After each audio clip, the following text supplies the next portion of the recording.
এই জন্যই আমি আগে বলেছি আপনার সাথে তর্ক করতে পারবো না। আপনার সমকক্ষ হওয়াও আমার কাজ নয়। আপনি কতটা পড়েছেন আমি জানি না। আমি পড়িনি, আমি একজন অশিক্ষিত সাধারণ মানুষ। লাভ ম্যারেজ ছিল? হ্যাঁ, हाँ কিন্তু ওটা পড়া তো পাপ নয়, তাই না? दिल लगाया गदी से तो परी क्या चीज है।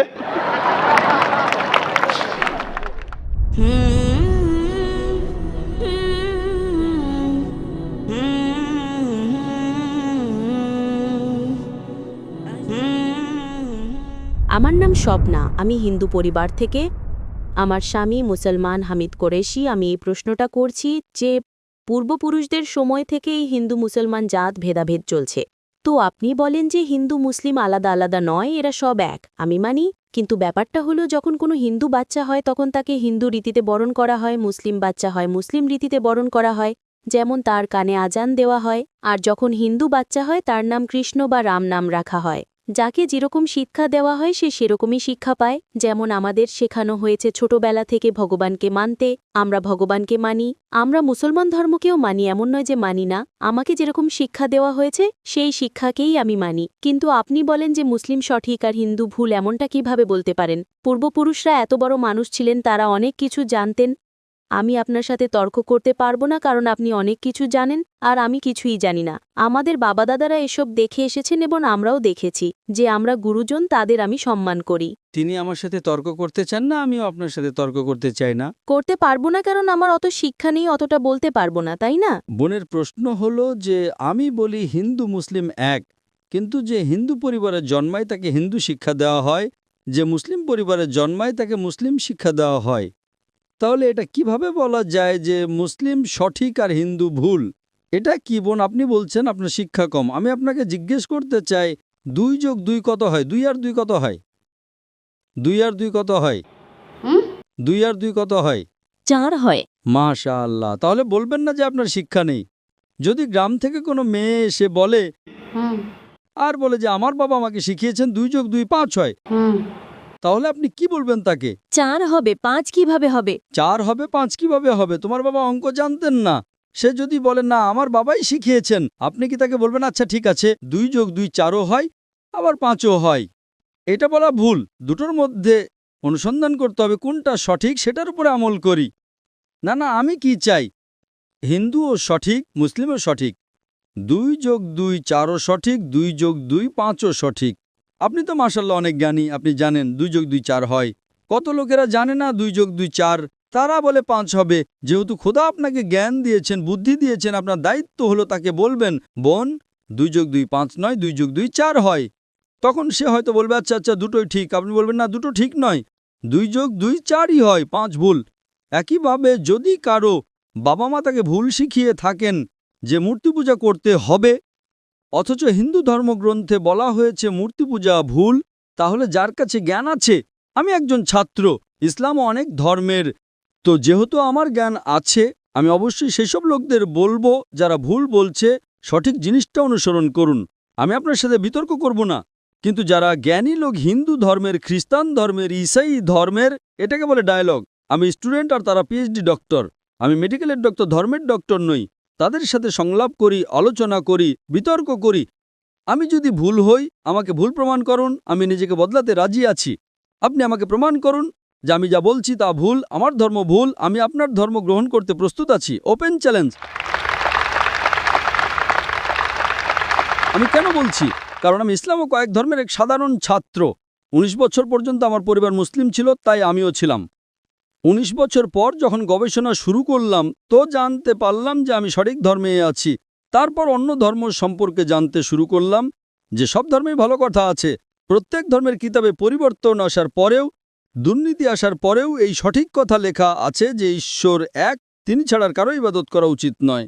এর মানে কি আমাদের গুরুজনেরা যে শিক্ষা দিয়েছেন তা ভুল? কিছু জিনিস সঠিক, আবার অনেক কিছু ভুল। আমি আপনার বড় থেকে বড় গুরুর সাথেও বিতর্ক করেছি। একজন আপনাদের হিন্দুস্তানের মান্যগণ্য শ্রী শ্রী রবিশঙ্করের নাম শুনেছেন?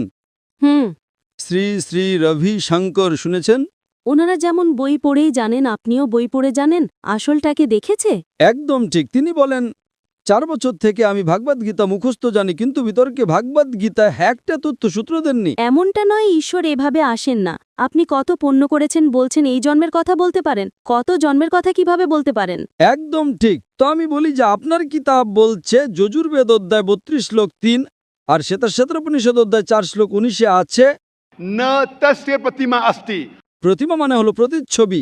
সেই খোদা, সেই ঈশ্বর, সেই আল্লাহর কোনো প্রতিমা নেই, কোনো প্রতিচ্ছবি নেই, কোনো ফটোগ্রাফ নেই, কোনো পেন্টিং নেই, কোনো মূর্তি নেই, কোনো ছবি নেই। তাহলে আপনি মূর্তি পূজা কেন করেন? মূর্তি পূজা না করলে ঈশ্বরকে কিভাবে ডাকি, যেমন শিক্ষা দেওয়া হয়েছে, বইয়ে লেখা আছে। যদি শিক্ষা ভুল দেওয়া হয়, মূর্তি পূজা এর মানে এই নয় যে মূর্তি পূজাই করতে হবে, মূর্তিকে দেখতে হবে। গীতা বা মহাভারতে মূর্তির কথা নেই, সেটা পড়ুন, সেখানেও তো শিক্ষা আছে। বোন, আপনি মূর্তি পূজা করেন কিনা? আমি করি, এমন নয় যে করি না, হয়তো আমি ভুল করি। যদি আপনার বন্ধু বলে 2 যোগ 2 5, তাহলে আপনি তাকে শুধরে দেবেন কিনা? হ্যাঁ, শুধরে তো দিতে হবে। আমিও চাই আপনাকে সঠিক পথ দেখাতে।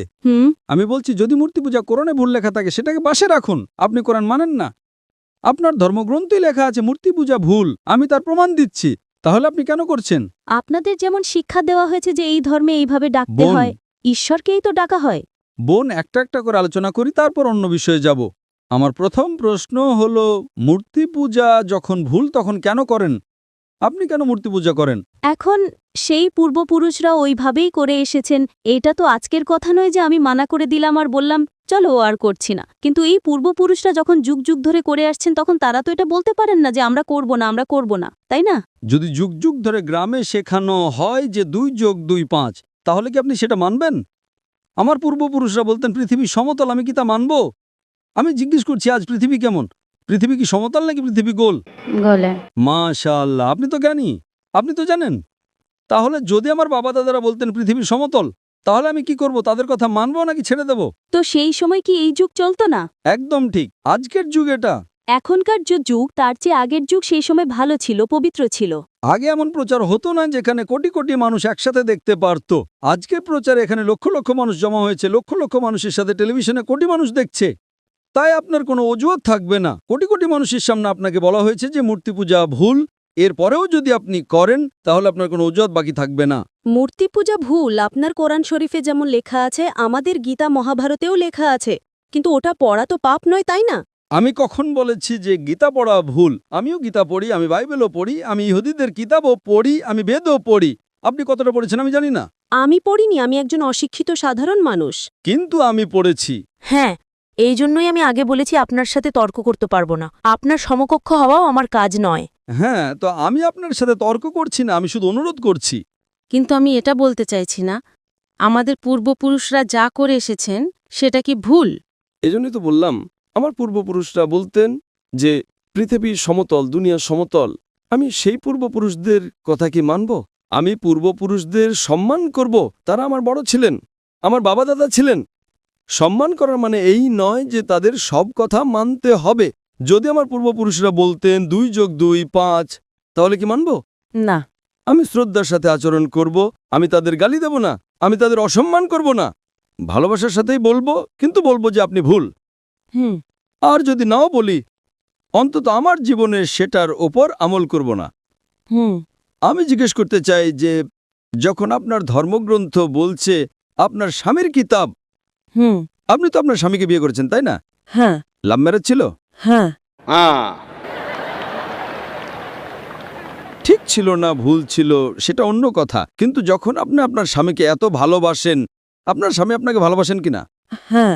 করেন তো? হ্যাঁ। আমি আমার স্ত্রীকে খুব ভালোবাসি, আমি আমার স্ত্রীকে সবচেয়ে বেশি ভালোবাসি। আপনার স্বামী আপনাকে ভালোবাসেন, তিনি কি চান না যে আপনি জান্নাতে যান? না। আপনি কি চান যে আপনার স্বামী জান্নাতে যাক? যাক কি না? হ্যাঁ। তাহলে আমি জিজ্ঞেস করি, যদি একটা গাড়ি থাকে আর সেই গাড়িটা যখন চলে, তার একটা চাকা সাইকেলের আর আরেকটা চাকা ট্রাক্টরের, গাড়িটা চলবে কি? না। চলবে না, ভারসাম্যহীন। এজন্য আমাদের দেখা উচিত কোনটা একটা সঠিক। 4 টায়ার যদি লাগিয়ে দেয় সাইকেলের, তাহলে হয়ে যাবে হাতগাড়ি। যদি ট্রাকের টায়ার লাগাই, হয়ে যাবে ট্রাক। তাই আমাদের এটা অনুসন্ধান করা উচিত। আমি এটা বলছি না যে চোখ বন্ধ করে আপনি আপনার স্বামীর কথা মেনে নিন। শিক্ষিত হওয়া জরুরি নয়, কিন্তু বুদ্ধিমান প্রজ্ঞাবান হওয়া জরুরি। আমাদের শেষ নবী মুহাম্মদ সাল্লাল্লাহু আলাইহি ওয়াসাল্লাম, তিনিও নিরক্ষর ছিলেন, কিন্তু সবচেয়ে জ্ঞানী ছিলেন। তো আমি আপনাকে জিজ্ঞেস করছি, যখন স্পষ্টভাবে আপনার বইয়ে হিন্দু ধর্মগ্রন্থে এবং কোরআনে লেখা আছে, তখন আপনার পূর্বপুরুষরা যদি ভুল কথা বলতেন, তাহলে কি আপনার সেই ভুল জিনিসের ওপর আমল করা জরুরি? না। তাহলে আপনি কেন মূর্তি পূজা ছাড়েন না? আপনি বলেন আপনি আপনার স্বামীকে ভালোবাসেন কিনা সেটা একটা প্রশ্নচিহ্ন। এটা বাহ্যিক ভালোবাসা। সত্যিকারের ভালোবাসা হলে আমি চাইবো যে এই দুনিয়াতেও এবং আখেরাতেও আমার স্ত্রী আমার সাথে থাকুক। আপনি কি চাইবেন না যে আপনার স্বামী আপনার সাথে থাকুক? চাইবেন কি না? হ্যাঁ।